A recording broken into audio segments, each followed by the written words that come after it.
Good morning. आज हम BA first year class में पढ़ेंगे सत्ता की अवधारणा। इससे पहले हमने शक्ति की अवधारणा पढ़ी थी। शक्ति, सत्ता और वैधता, ये तीनों ही आपस में जुड़े हुए टॉपिक हैं। और जहाँ तक सत्ता की बात करते हैं, सत्ता मतलब अथॉरिटी, तो सत्ता की बात करते हैं, ये पब्लिक एड का टॉपिक है और राजनीति विज्ञान से भी जुड़ा हुआ है। सत्ता किसी भी संगठन, किसी भी संस्थान, जो भी इंस्टीट्यूट होता है उसमें एक तरह से हमारे शरीर में जिस प्रकार आत्मा काम करती है या जो स्थान हमारी आत्मा का होता है शरीर में, वही स्थान सत्ता का होता है किसी भी संगठन में। सत्ता की उचित व्यवस्था के बिना कोई भी संगठन कार्यशील नहीं हो सकता है। इस तरह से सत्ता क्या है? एक वह सूत्र है जो संगठन में विभिन्न समूहों की क्रियाओं को आपस में जोड़ता है। हमने पहले पढ़ा था शक्ति है, शक्ति के बल पर लोग काम करते हैं, ठीक है। लेकिन शक्ति में तो दमनकारी होती है एक तरह से। वो तो शक्ति, जब हम डंडा किसी को मारेंगे, वास्तव में बंदूक चलाएंगे, वास्तव में किसी को हम पीड़ित करेंगे, तब वो हमारी बात मानता है। लेकिन वो सत्ता नहीं होती है। क्यों? क्योंकि उसको जनता की स्वीकृति प्रदान नहीं होती है, वो वैध नहीं होती है। लेकिन यदि शक्ति वैधता प्राप्त कर लेती है तो वो सत्ता बन जाती है। तो हम यहाँ पर सत्ता के बारे में पढ़ेंगे। सत्ता को अंग्रेजी में अथॉरिटी कहते हैं। और जो अथॉरिटी शब्द है, ये लैटिन के ऑक्टोरिटस से निकला है, ठीक है। इस शब्द का संबंध प्राचीन रोम की राजनीतिक संस्था सीनेट के साथ रहा है। यह संस्था बुजुर्गों का संगठन थी जो कानूनों की स्वीकृति देता था। उसकी स्वीकृति के बाद कानून, तर्क के आधार पर कानून बनाया जाता था। अतः राज्य की शक्ति को जनता का समर्थन या स्वीकृति मिल जाती है। देखो, इस चीज़ को ध्यान रखना है। राज्य की शक्ति को जनता का समर्थन या उसकी स्वीकृति मिल जाती है तो उसे सत्ता कहते हैं। यह सत्ता का अर्थ। शॉर्ट में 2 नंबर का क्वेश्चन आएगा, सत्ता का अर्थ, उसमें हमें ये करना है, ठीक है। स्पष्ट है कि सत्ता में कोई व्यक्ति या कोई संस्था अपने अधीन लोगों पर अपने निर्णय लागू करती है और वे लोग उन निर्णयों को खुशी खुशी स्वीकार करते हैं। सत्ता के अंदर जबरदस्ती कोई काम नहीं करवाया जाता। लोगों को आदेश पालन करने की आदत उसमें हो जाती है। वो अपने आप ही उसके आदेशों का पालन करते हैं। क्यों? क्योंकि सत्ता को खुद ने उसने स्वीकृति दी है। अब हम यहाँ पे सत्ता की कुछ परिभाषाएं पढ़ेंगे। एनसाइक्लोपीडिया ऑफ सोशल साइंसेज के अनुसार सत्ता शक्ति को प्रकट करती है तथा अपने अधीनस्थ व्यक्तियों से आज्ञा पालन करवाती है। यानी ये शक्ति को प्रकट करती है। सत्ता जहाँ है वह शक्ति है। अब जब भी हम उदाहरण देंगे, ज़्यादातर देख लो पुलिस है। अभी हम कोरोना काल में इस सत्ता का आराम से उदाहरण दे सकते हैं। कोरोना काल में गवर्नमेंट ने, सत्ता ने आदेश निकाल दिया है कर्फ्यू रहेगा, कोई भी एक जगह 5 से 6 लोग, 8-10 लोग इकट्ठे नहीं होंगे, ठीक है। तो जनता उसकी आज्ञाओं का पालन अपने आप ही करती है बिना किसी शक्ति के। लेकिन अगर नहीं मानती जनता तो फिर सरकार उसको दंड देती है। यानी कि पालन, सत्ता के पास आदेश देने की, आदेश का पालन करवाने की शक्ति होती है, ठीक है। रॉबर्ट डेहल ने परिभाषा दी है कि उचित शक्ति को ही सत्ता कहा जाता है। शक्ति होती है यदि वो उचित होती है या वो वैध होती है, ठीक है, तो उसे ही सत्ता कहा जाता है। एलन कहते हैं कि सत्ता वह शक्ति है जो स्वीकृति पर आधारित है। यानी सत्ता और शक्ति आपस में जुड़े हुए हैं। अगर शक्ति को स्वीकृति मिल जाती है तो वो सत्ता बन जाती है। इसमें एक सूत्र आता है कि शक्ति प्लस वैधता, वैधता का मतलब होता है जन स्वीकृति बराबर सत्ता हो जाता है, ठीक है। डेविस का कहते हैं कि सत्ता निर्णय लेने और आदेश देने का अधिकार है। जैसे अब ये सरकार निर्णय लेती है और आदेश भी देती है तो वो सत्ता है। बायस्टीड कहते हैं कि सत्ता शक्ति से अलग होती है। सत्ता का संबंध पद या परिस्थिति से होता है, जबकि शक्ति का व्यक्ति से होता है। सत्ता सदैव संस्थाकृत होती है, यानी सत्ता किसी न किसी संस्था में होती है, अतः विशिष्ट रूप से यह मूल्यवान समझी जाती है। तथा सत्ता वैधानिक शक्ति है जिसका पालन व्यक्ति स्वेच्छा से करते हैं। हम इसका विरोध भी नहीं कर सकते हैं या करते नहीं हैं। अगर आदेशों की अवहेलना होती है तो उसके लिए सजा मिलती है। अतः स्पष्ट है कि सत्ता और राज्य का वही संबंध है जो हमारी आत्मा और शरीर का है। सत्ता राज्य की आत्मा होती है, मैंने पहले ही बताया स्टार्टिंग में। बिना आत्मा के जैसे शरीर निर्जीव है, उसी प्रकार बिना सत्ता के राज्य शक्तिहीन है। बिना सत्ता के राज्य अपने अस्तित्व को खो देता है। यानी कि एक राज्य होता है, उसके पास अगर राज्य के पास में सत्ता नहीं होती है तो उसका अस्तित्व खत्म हो जाता है। अतः राज्य की शक्ति को जनता का समर्थन मिल जाता है तो उसे सत्ता कहा जाता है। राज्य की शक्ति है, किसी राज्य के पास शक्ति है। अब देखो, जैसे मुसोलिनी और हिटलर थे, उनके पास में शक्ति थी लेकिन वो सत्ता नहीं थी, क्योंकि उन्होंने वो सत्ता पुलिस बल पर हासिल करी थी। पुलिस बल पर हासिल करी, ज़्यादा समय तक वो टिकी नहीं रह पाई, जनता ने उसको स्वीकृति नहीं दी थी। उन्होंने वहाँ पर कोई चुनाव करा के अपनी सत्ता को वैध घोषित नहीं किया था शक्ति को, इसलिए वो सत्ता नहीं बन पाई। केवल शक्तिशाली शासन में आता, अधिनायक वाले शासन में उसका नाम आता है। ठीक है, अब हम जो सत्ता का चैप्टर पढ़ेंगे उसमें मैंने सिलेबस लिखवाया था, तब भी कहा था केवल मैक्स वेबर का सत्ता सिद्धांत हमें पढ़ना है। सत्ता अपने आप में बहुत बड़ा चैप्टर है, उसमें क्या अवधारणा बहुत सारी चीज़ें आती हैं, लेकिन हमें क्या सत्ता का अर्थ समझना है, उसकी परिभाषा समझ लिए। ठीक है, अब उसके बाद में मैक्स वेबर ने सत्ता के बारे में जो सिद्धांत दिया है, उसका अर्थ क्या बताया है, उसकी विशेषताएं क्या बताई हैं, उसकी मैक्स वेबर की क्या कमियां रह गई है, और मैक्स वेबर ने सत्ता और शक्ति में क्या अंतर बताया है, वो हमारे सिलेबस में है, तो हम केवल उसी को यहाँ पर अध्ययन करेंगे। ठीक है, समाजशास्त्रीय चिंतन के क्षेत्र में मैक्स वेबर द्वारा प्रतिपादित सत्ता की अवधारणा महत्वपूर्ण स्थान है। यानी सत्ता की अवधारणा सबसे ज़्यादा किसकी महत्वपूर्ण है?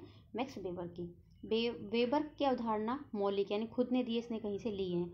उनके अनुसार समाज में सत्ता विशेष रूप से आर्थिक आधारों पर आधारित होती है। यद्यपि आर्थिक कारक सत्ता निर्धारक में एकमात्र कारक नहीं होता है। सत्ता का निर्धारण करने में धन एकमात्र कारक नहीं होता है, लेकिन धन पर वो आधारित होती है। सत्ता उन्हीं के हाथों में रहती है जिनके पास संपत्ति है एवं उत्पादन के साधन होते हैं। यानी मैक्स वेबर क्या कहता है? सत्ता किसके पास रहती है? जिसके पास संपत्ति होती है, जिसके पास में उत्पादन के साधन होते हैं। इसलिए यानी कि उसने पूंजीपति वर्ग को सत्ताशाली बताया है।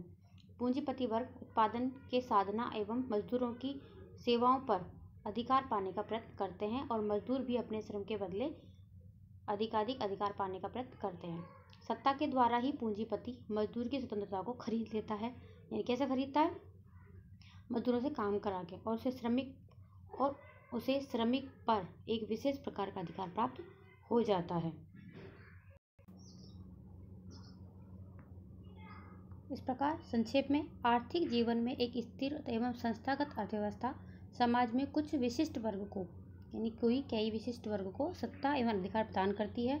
इस सत्ता के आधार पर ही, यानी आर्थिक सत्ता के आधार पर ही वह वर्ग, यानी कौन सा वर्ग? पूंजीपति वर्ग, अन्य वर्गों यानी कि सामूहिक, यानी दूसरे वर्ग कौन है?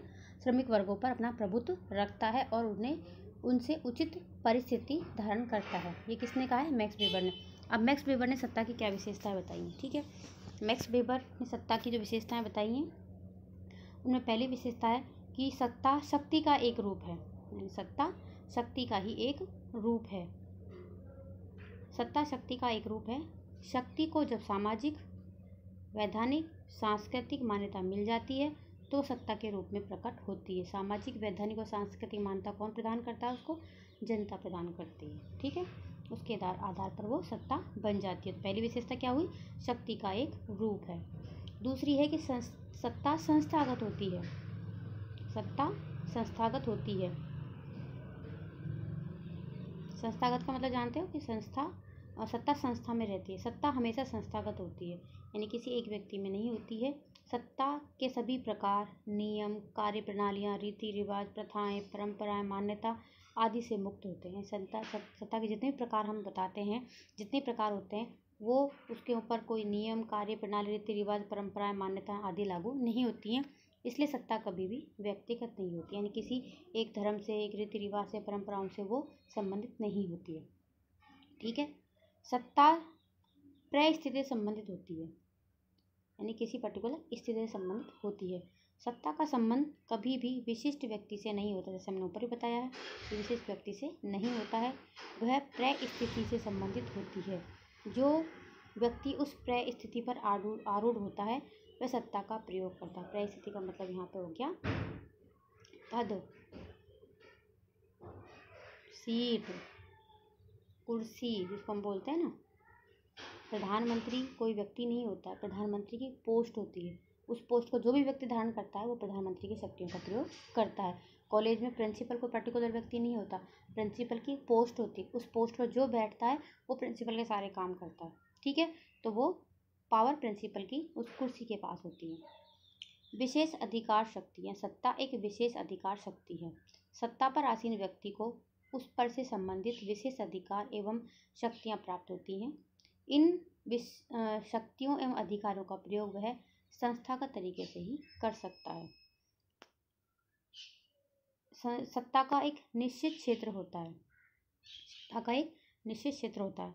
प्रत्येक सत्ता का एक निश्चित क्षेत्र होता है। एक व्यक्ति अपनी सत्ता का प्रयोग इसी सीमा में करता है, यानी जो भी सत्ताधारी होता है उसकी शक्तियाँ एक लिमिटेड होती है, यानी सत्ता जो उसके पास शक्तियाँ हैं वो बता दी जाती है, वो इन शक्तियों का प्रयोग करता है, इनका प्रयोग नहीं करता है, यानी ऐसे में शक्तियाँ उसके पास नहीं होती है। जैसे एक व्यक्ति पिता है, पिता के रूप में उसकी सत्ता केवल स्वयं के बच्चों तक ही सीमित है। इस सीमा से बाहर वह अपनी शक्ति का प्रयोग नहीं कर सकता। यानी पिता है तो परिवार संबंधित है, परिवार के जितने भी लोग उसमें रहते हैं उस पर ही वो अपना हक जमा सकता है, बाकी पर वो नहीं जमा सकता है। ठीक है। सत्ता का अस्तित्व। सत्ता का अस्तित्व समाज के प्रत्येक क्षेत्र में पाया जाता है। पारिवारिक क्षेत्र में, परिवार में सत्ता होती है, शक्ति और सत्ता दोनों होते हैं। राजनीतिक क्षेत्र में, आर्थिक, धार्मिक, सांस्कृतिक क्षेत्र में, सभी में हमें सत्ता का दिखाई देती है, सत्ता के दर्शन होते हैं। सत्ता में नैतिकता, सत्ता में शक्ति को नैतिकता, सांस्कृतिक मूल्य, धर्म, न्याय, प्रचलित कानून आदि के द्वारा उचित ठहराया जाता है, यानी उसको वैध ठहराया जाता है। इसलिए व्यक्ति स्वेच्छा से सत्ता का पालन करता है, क्योंकि समाज की यही मांग होती है। ठीक है। अब है सत्ता के प्रकार। सत्ता के कितने प्रकार होते हैं। ठीक है। सत्ता के जो प्रकार हैं यहाँ पर हम जिनका अध्ययन कर रहे हैं वो प्रकार मैक्स वेबर ने बताया। ठीक है। मैक्स वेबर के अनुसार सत्ता के 3 प्रकार होते हैं। ये 3 प्रकार। ठीक है। पहला प्रकार है वैधानिक सत्ता, यानी कानूनी सत्ता, लीगल सत्ता। इसको कानूनी सत्ता भी तुम लिख सकते हो। ठीक है। मैक्स वेबर ने कहा है कि राज्य के द्वारा बनाए गए कानूनों के अनुसार कुछ पद ऐसे होते हैं जिनके साथ एक विशिष्ट प्रकार की सत्ता जुड़ी होती है, यानी कि राज्य के अंदर कुछ पद ऐसे होते हैं जिनके साथ विशिष्ट प्रकार की सत्ता जुड़ी होती है। अतः जो भी व्यक्ति उस पद को धारण करता है वह उस पद से जुड़ी सत्ता का उपयोग करता है। यानी कि मैंने कहा सत्ता एक पोस्ट में होती है, पद में होती है, और उस पद को जो भी धारण करता है वो उस सत्ता का प्रयोग करता है। कौन सी सत्ता का? जो उस पोस्ट से जुड़ी हुई है उनका, उसकी इसी सत्ता को हम वैधानिक सत्ता कहते हैं। वेबर के अनुसार नौकरशाही व्यवस्था वैधानिक सत्ता का एक प्रमुख उदाहरण है। जैसे कि नौकरशाही, नौकरशाही का मतलब है जितने भी लोक सेवक होते हैं, IAS RS होते हैं, पुलिस सेवा होती है, सब इसके अंदर नौकरशाही में आते हैं। ठीक है। जैसे जिलाधीश है, एक जिले का प्रमुख होता है। यदि कोई व्यक्ति उस पद पर आसीन होता है तो वह उस पद से संबंधित जितनी भी शक्तियाँ होती हैं उनका वो प्रयोग करता है, और उसके अधीन जितने भी अधिकारी कर्मचारी होते हैं वो उसके आदेशों का पालन अनिवार्य रूप से करते हैं। यानी कि कलेक्टर के आदेश का पालन नीचे के व्यक्तियों को करना पड़ता है, वो उनका मना नहीं कर सकता है। इसको बोलते हैं लीगल सत्ता, कानूनी सत्ता। जो कानूनी या वैधानिक सत्ता है उसका स्रोत व्यक्ति की निजी प्रतिष्ठा में नहीं होता। यानी कि कोई व्यक्ति कलेक्टर है तो निजी रूप से वो कैसा है वो उसको शक्तियाँ नहीं देता है, वो उसके पास सत्ता का प्रयोग करने का बल नहीं देता है, बल्कि उन नियमों से होता है जिनके तहत वो किसी पद पर आसीन होता है। स्पष्ट ये है कि जो वैधानिक सत्ता है उसका स्रोत स्वयं राज्य के कानून होते हैं। ठीक है। वैधानिक सत्ता का अधिकार क्षेत्र सीमित व निश्चित होता है। उसके अधिकार क्षेत्र से बाहर वह अपनी सत्ता का प्रयोग नहीं कर सकता। ठीक है। दूसरी सत्ता है परंपरागत सत्ता। मैक्स वेबर के अनुसार सत्ता का दूसरा प्रकार परंपरागत सत्ता है। इस प्रकार की सत्ता व्यक्ति को वैधानिक नियमों के अनुसार नहीं, यानी कि परंपरागत सत्ता उसे कानून नियमों से प्राप्त नहीं होती, बल्कि उसे परंपरा से उसे वो सत्ता प्राप्त होती है। प्रत्येक समाज में परंपरागत आधार पर बहुत सारे पद होते हैं जो लंबे समय से चले आ रहे हैं। जैसे हम ब्रिटेन का पूरा संविधान पढ़ते हैं तो ब्रिटेन के अंदर जो सम्राट है वो परंपरा के आधार पर पद प्राप्त करता है। इन पदों का अस्तित्व विश्वास और सामाजिक मूल्यों पर टिका हुआ है। जब कोई व्यक्ति इन पदों पर आसीन होता है तो उसे सत्ता प्राप्त होती है, उसे परंपरागत सत्ता कहते हैं। जितने भी धार्मिक गुरु होते हैं, दलाई लामा वगैरह हैं, ये जो पद धारण करते हैं उन सबको परंपरागत सत्ता के अंदर वो आते हैं। परंपरागत सत्ता परंपराओं पर आधारित होती है। क्वेश्चन आता है एग्जाम, परंपरागत सत्ता किसे कहते हैं और कानूनी सत्ता किसे कहते हैं, करिश्माई सत्ता किसे कहते हैं, किसी एक का पर तो पूछ सकते हैं। मैक्स वेबर के अनुसार परंपरावादी सत्ता का स्पष्टीकरण निम्नलिखित शब्दों में किया गया है। ऐसी सत्ता वैधानिक आधार पर प्राप्त नहीं होती। मैंने कहा था नहीं, वैधानिक यानी कानूनी आधार पर प्राप्त नहीं होती है। यह विश्वास आदर्श परंपराओं के अनुसार प्राप्त होती है जो बहुत समय से समाज में चले आ रहे हैं। समाज में प्रचलित परंपराओं के अनुसार बहुत समय से समाज में चली आ रही हैं। समाज में प्रचलित परंपराओं पर आधारित सत्ता को मैक्स वेबर ने परंपरागत सत्ता कहा है। और तीसरी है करिश्माई या चमत्कारी सत्ता। देखो, इसका बताने से पहले मैं तुम बता दूं, जैसे कि इंदिरा गांधी और नेहरू थे, उनका व्यक्तित्व चमत्कारी था। और वर्तमान में मोदी में भी हमें वो कुछ लक्षण दिख ही जाते हैं। जब भी चुनाव हुए थे मोदी के नाम से हुए थे, मोदी सरकार, मोदी सरकार, मोदी को वोट दो। तो मोदी के अंदर वो चमत्कारी व्यक्तित्व था जिसकी वजह से पब्लिक ने उसको वोट दिए थे। ऐसा ही जवाहरलाल नेहरू में, इंदिरा गांधी में थे। चमत्कारी व्यक्तित्व गांधी जी का भी था, लेकिन वो सत्ता में नहीं थे। करिश्माई सत्ता, चमत्कारी सत्ता, इस प्रकार की सत्ता का आधार, यानी कि चमत्कारी सत्ता में वो व्यक्ति न तो कोई कानून के आधार पर पद ग्रहण करता है, नहीं वो परंपरा के आधार पर पद ग्रहण करता है। ठीक है, इस प्रकार की सत्ता का आधार करिश्मा या चमत्कार होता है। करिश्मा का अर्थ होता है सामान्य से कुछ विशिष्ट अथवा असाधारण गुणों का होना। इन्हीं गुणों के कारण व्यक्ति कोई चमत्कार अथवा करिश्मा दिखाता है। जिस व्यक्ति में इस प्रकार के गुण होते हैं वह इस प्रकार की सत्ता का अधिकारी होता है। ठीक है, मैक्स वेबर द्वारा प्रयुक्त शब्द करिश्माई जो शब्द है, उस शब्द किसी चमत्कारी शक्ति का प्रतीक है। यह चमत्कारिक शक्ति व्यक्तियों के लिए वास्तविक भी हो सकती है और अनुमानित भी हो सकती है। वेबर का चमत्कारी शक्ति या सत्ता से अर्थ क्या है कि व्यक्ति के ऊपर किसी शासन या सत्ता से है, जिनके समक्ष शासित वर्ग के लोग इस कारण झुक जाते हैं क्योंकि उनका उन शासन या सत्ता के प्रति विशेष व्यक्ति की चमत्कारिक शक्ति में विश्वास होता है। चमत्कारिक सत्ताधारी शक्ति जैसे पीर पैगंबर में होती है, धार्मिक नेता में होती है, कोई अवतार होते हैं, कृष्ण है, राम है। हम इनको क्यों मानते हैं, हम इनकी बातों को क्यों मानते हैं? क्योंकि इनका व्यक्तित्व चमत्कारी था। कोई सैनिक योद्धा ऐसा होता है जो चमत्कारी व्यक्तित्व का होता है। ये सब चमत्कारी व्यक्तित्व के उदाहरण होते हैं। ठीक है, मैक्स वेबर के सिद्धांत की आलोचना। सत्ता की जो व्याख्या मैक्स वेबर ने की है, उसमें जो उसने कथन दिए हैं वो स्वयं आपस में परस्पर विरोधी हैं। वेबर ने जहाँ एक और सत्ता की व्याख्या की, उसको संस्थागत शक्ति अथवा कानूनों द्वारा प्राप्त अधिकारियों की शक्ति के रूप में उसकी व्याख्या की, तो दूसरी तरफ उन्होंने करिश्माई सत्ता अथवा परंपरागत सत्ता को एक विशेष प्रारूप में उन्होंने स्वीकार भी किया है। एक तरफ तो कह दिया सत्ता संस्थागत होती है, किसी पर्टिकुलर व्यक्ति में नहीं होती, संस्थागत होती है, संस्था से जुड़ा हुआ व्यक्ति होती है, वो इनकी शक्तियों का प्रयोग कर सकता है। दूसरी तरफ उसने परंपरा और करिश्माई सत्ता का भी उन्होंने जिक्र किया है। ये दोनों शब्द आपस में एक दूसरे की विरोधी हैं। ठीक है, वस्तुतः शक्ति के संस्थागत रूप के आधार पर केवल वैधानिक सत्ता को उचित ठहराया जा सकता है, करिश्माई और परंपरा सत्ता को नहीं। दूसरा है, मैक्स वेबर ने यह बताया किसी भी समाज में एक ही समय पर सत्ता के एक से अधिक प्रकार मौजूद हो सकते हैं। ठीक है, लेकिन वास्तव में एक विशेष समय में किसी समाज में सत्ता का एक विशेष प्रकार ही अधिक प्रभावी होता है। मैक्स वेबर कहते हैं कि एक समय में करिश्माई सत्ता भी हो सकती है, वैधानिक सत्ता भी, उसी परंपरा सत्ता भी एक समाज में हो सकती है। लेकिन आलोचक क्या कहते हैं कि हाँ, उनमें से कोई एक सत्ता ही होती है जिसका प्रभाव अधिक होता है।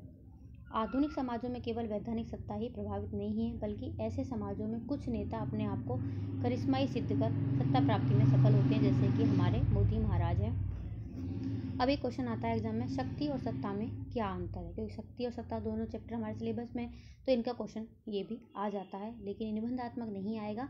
ये शक्ति या सत्ता के साथ जुड़ा हुआ क्वेश्चन आएगा अगर निबंधात्मक में आएगा। ठीक है, या फिर अलग से ही 5 नंबर में आता है। ठीक है, वेबर के अनुसार शक्ति उन लोगों में निहित होती है जो दूसरों के व्यवहार को उनकी इच्छा के विरुद्ध प्रभावित कर सकते हैं। इस प्रकार शक्ति का अर्थ है एक व्यक्ति द्वारा अपनी इच्छा को दूसरों पर थोपना, दूसरों पर लादना। ठीक है, जैसा वह चाहता है वैसा ही दूसरों से व्यवहार करवा लेना।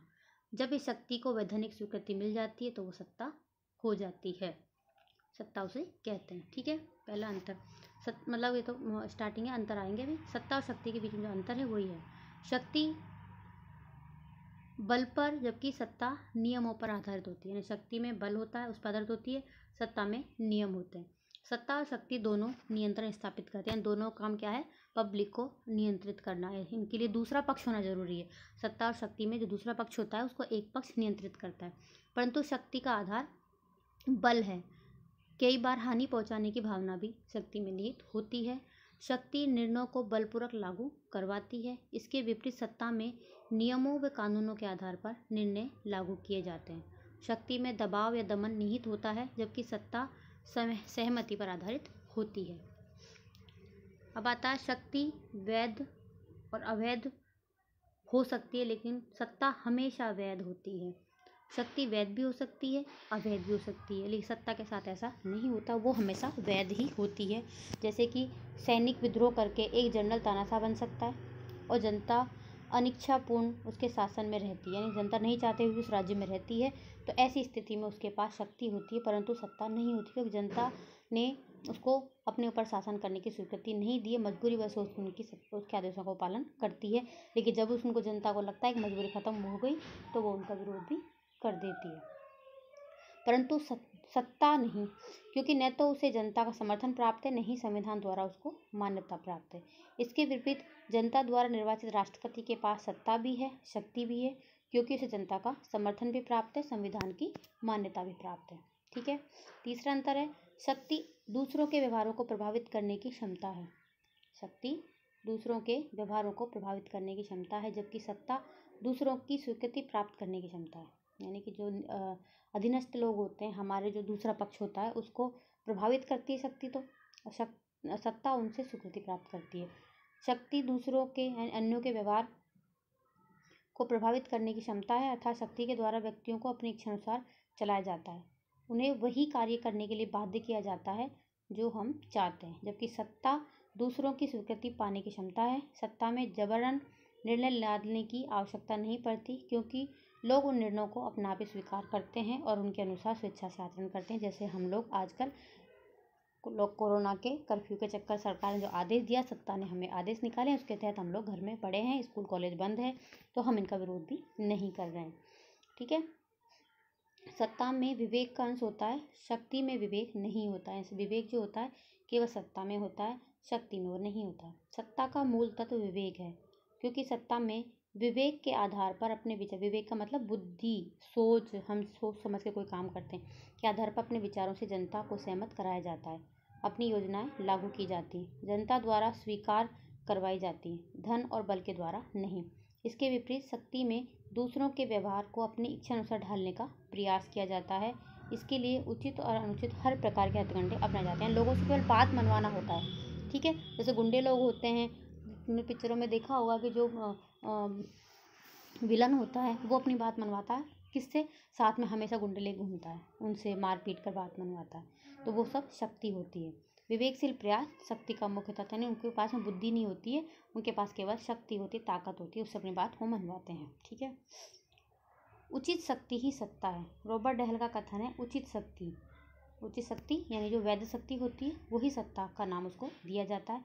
इस कथन का अर्थ ये है कि जब शक्ति का कोई उचित आधार होता है, या तो संविधान द्वारा शक्ति प्राप्त की है, कानून द्वारा शक्ति प्राप्त की है, या फिर जनता की स्वीकृति द्वारा, तो वो सत्ता हो जाती है। उदाहरण के लिए, यदि किसी व्यक्ति को कानून द्वारा कुछ अधिकार दिए जाते हैं तो उसकी शक्ति का आधार वैधानिक हो जाता है और वो सत्ता कहलाती है। सत्ता शक्ति की तुलना में बहुउद्देशीय होती है, यानी शक्ति के बहुत सारे उद्देश्य होते हैं और सत्ता के और शक्ति का एक ही उद्देश्य होता है, अपनी बात मनवाना। शक्ति की तुलना में सत्ता बहुउद्देशीय है। सत्ता का क्षेत्र विस्तृत है, जबकि शक्ति का क्षेत्र सीमित है। सत्ता का प्रयोग सामान्य उद्देश्यों के लिए किया जाता है, जबकि शक्ति का प्रयोग विशिष्ट उद्देश्यों की पूर्ति के लिए ही किया जाता है। तो निष्कर्ष में हम कह सकते हैं कि शक्ति और सत्ता में कुछ समानताएं हैं, कुछ असमानताएं हैं। दोनों ही लोगों के व्यवहार को अपने अनुसार बदलने का उद्देश्य है। दोनों काम क्या है? लोगों से अपनी बात मनवाना होता है, उनके व्यवहार को चेंज करना होता है। लेकिन सत्ता अपनी अधिकार से करवाती है और शक्ति में वो बल से करवाती है। दोनों में ही कुछ अधिकारों का प्रयोग किया जाता है, परंतु सत्ता में जो साधन प्रयोग किए जाते हैं लोगों से अपनी बात मनवाने का, वो वैधानिक होते हैं, शक्ति में गैर वैधानिक होते हैं।